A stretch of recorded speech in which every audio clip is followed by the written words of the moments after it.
కాకరకాయ కారపొడి ఇలా చేస్తే ఎవరైనా వద్దనకుండా తింటారు. ఇలా గుండ్రటి ముక్కలు కట్ చేసుకోవాలి. మరీ సన్నగా ఉండకూడదు, అలానే మరీ లావుగా ఉండకూడదు. నేను అరకిలో కాకరకాయలను కట్ చేసుకున్నానండి. కొన్ని కాకరకాయలు ముదురు ఉన్నాయి. ముదురు విత్తనాలు మనకి మంచిది కాదు, టాక్సిక్. ముదురు విత్తనాలు తీసేయడానికి కాకరకాయలను చేతితో కాస్త పిసికితే ఆ ముదురు విత్తనాలన్నీ రాలిపోతాయండి. ఇదిగోండి ఇలా పక్కకి తీసేసుకోవచ్చు. ఇప్పుడు 1/2 లీటర్ వేరుశనగ నూనె వేడి చేసుకుంటున్నాను.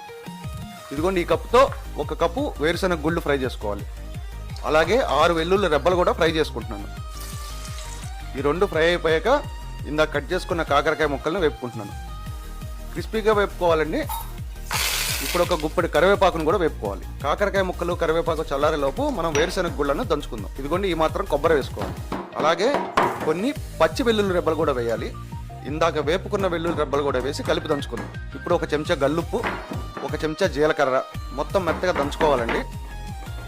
చివరిలో 2 స్పూన్లు కారం మొత్తం శుభ్రంగా దంచుకొని ఈ కారపొడిని రెడీ చేసుకోవాలండి. ఇప్పుడు వేపుకున్న కాకరకాయ ముక్కలు, కరివేపాకు, ఇందాక దంచుకున్న పొడి వీటన్నిటిని వేసి కలుపుకోవాలండి. అంతే అండి, మన కాకరకాయ కారపొడి రెడీ.